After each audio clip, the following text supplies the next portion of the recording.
Hello, everybody, and thank you so much for stopping by my channel today. I've got an interesting video. It's not going to be super long. And what it is one of the little hacks or tricks to help you become that newer version of yourself, that person, that girl that you want to be, and the one you envision, the one you try to strive for, and you journal about, and you write new goals about, and you try to achieve this new persona, this new brand, this new version of yourself. But it seems sometimes like you're going in circles and you can't tell if you've made any change or if you haven't made any change toward the direction you're looking to go. And I'm kind of ranting a little bit. I don't have any sort of a script or a plan, but I'm still going to try and stay on track. So the focus, this little hack is to not focus on discipline, but to focus on routine. And the reason for this is because discipline is very hard, and discipline and motivation, they're very hard to sustain, okay? Because our brains are meant for safety, okay? We have one goal. Everything has neural pathways. We are wired on a neurological level to keep us safe. You know this. You've heard it before on a multitude of videos, I'm sure, or podcasts. And it is true. And it's through this neural wiring that our routines have been developed and they're safe and we're comfortable with them and they make us feel secure in our everyday living. And that's why it's so hard to change. It's so hard to create new habits, to break old habits, to create new routines, break old routines, and become a new version of ourselves, right? It's so hard to break out of that cocoon and be the butterfly. So I'm going to give you a quick hack as to how to do it. And it is to stop thinking about trying to motivate yourself, trying to write motivating quotes or phrases to get yourself going. That will work initially, but it's not sustainable. And discipline is not going to be sustainable because, again, our body, our brain is going to override that and it's going to keep you safe. So the best way to do this is to focus on the science. And the science is the neuroplasticity. Once again, we need to build new channels, new neural connectors in our neural connections in our brain. And we need to do that. And the only way to do that is through repeating an activity over and over again. Okay. So through repetition. And the way to, excuse me, usually I'm chugging water in my videos, but I got a new blender for Mother's Day. So it's smoothie day. So the way to change effectively either an old habit or to develop a new one is through creating a new routine in combination with changing old routines. So let me give you an example. And this is the heart of the video, is these examples. Let's say you want to start working out at the gym, okay? I have started going to the gym, but I don't love the gym. I don't do yoga. I don't do any of that. I'm a runner. I love to run. I run in the mornings, but I've decided that I want to try to lift weights, build some, like work on bone density, that sort of stuff.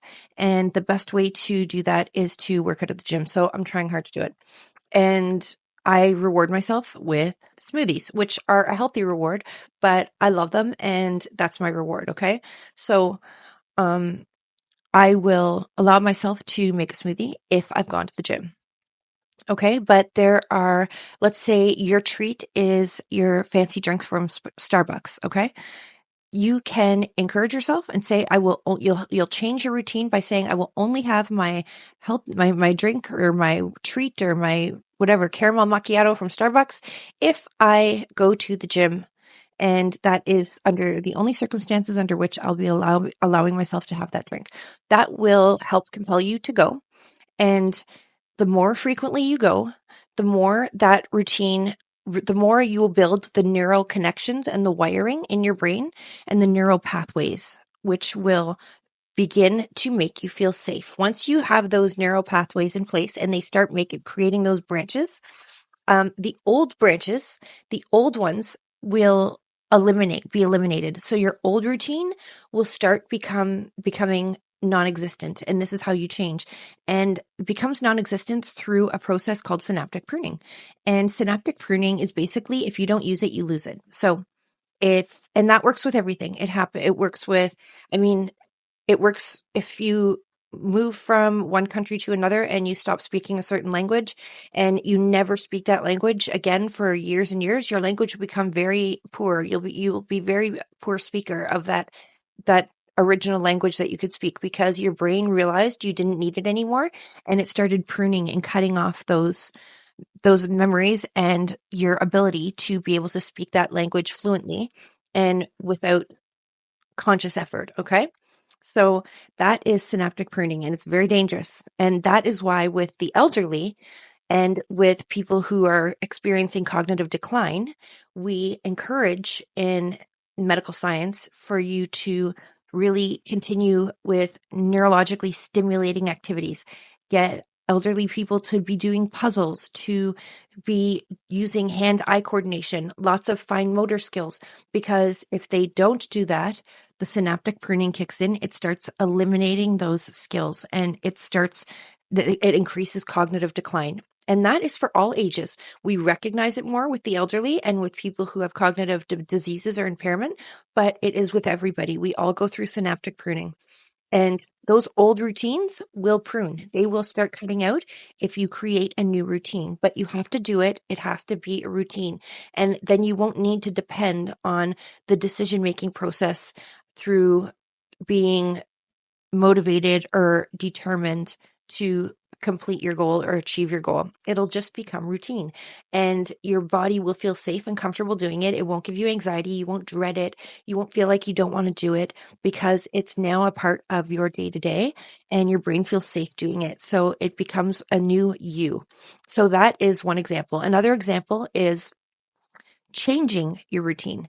And this is a way to change a routine slowly instead of just overnight. Like, for instance, overnight is going to the gym every day now from now on, because you are creating a new routine and rewarding yourself. Here is a different way to go about creating a new routine and to also create new neural pathways. Let's say, for example, you're a smoker and you would like to quit smoking. The new you doesn't smoke. Okay. The very best way to go about that eventually you're going to have to stop. But initially, the best way is to change your habits surrounding smoking. So if you always smoke with a coffee, do not smoke when you're drinking coffee anymore. If you always smoke in your car, from now on, do not smoke in your car. Make sure you get out. You're only outside of your car when you smoke. If you smoke in your house, make sure you have to go outside to have a cigarette. Changing the routine will cut the neural pathways that are existing that make you feel comfortable and make that experience enjoyable and relaxing. It will eliminate that feeling, and you will start making changes into the way your brain recognizes that activity as a pleasure and dopamine dropping activity. Okay. It won't be as much pleasure, and it won't bring you as much of a dopamine hit and a serotonin hit as it did once before, because now you have changed it, and change is uncomfortable for our bodies. And once you've done that, then you've already broken some of that habit. You've changed the habit from one form into another form. And you need to be able to do that in order to change it once again and stop smoking altogether. Okay. So that is the second way that you can develop a new routine. And the neural pathways and the branches, of course, will grow into the new habit, and you'll feel comfortable, and you'll feel that you'll start regaining that reward system when you go outside for a cigarette, or when you get out of your car wherever you're going and have a cigarette before you go inside. But it will take time for that comfort to achieve. And what you need to do to be achieved, what you need to do is continue making changes to that routine so that new neural connections surrounding your smoking behaviors aren't built, because they're built on repetition. So the moral of the story is, don't focus on discipline, determination, motivation. Focus on building new routines. Focus on changing old routines or eliminating old routines. And that is going to help you to transform your current behavior into a new behavior. and help you in becoming that new version of yourself that either includes or doesn't include current activity or behavior that you don't want with your new life and you don't envision as part of your new you and the person you want to become. And that is just one quick tip, one key way to go about making that change. So I hope this video was helpful. If you enjoy it, if you got anything out of it, subscribe to my channel. If you didn't, swing by and check out another one next time. If you see me pop up, and subscribe then if you like that one. And if you don't subscribe.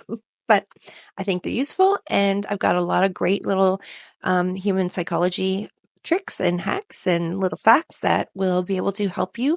And they're real day-to-day living tips and activities and challenges and things that you can do to become a new you and have a new life and a new routine, and to just rebrand yourself for yourself. And it's not for anybody else, it's only for you. And you will feel so great even if you change a routine up and you incorporate something new into your day-to-day, or knock something out of your day-to-day that wasn't bringing you joy.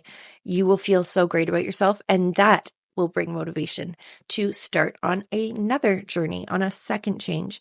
And again, don't rely on motivation and determination when that second change comes along. Start routine building, and this is going to become a habit stacking. And we all know about habit stacking. That's another whole video, but this is how you start habit stacking. And this is the video, guys. So I hope you like it. If you are subscribed or you are going to subscribe, turn on the notification bell, because I don't make videos every day or on a specific schedule, only when I really feel motivated or I find something that inspires me to make a video. So turn on the notification bell so you see when I've uploaded something, and I will see you all very soon. Thanks for watching.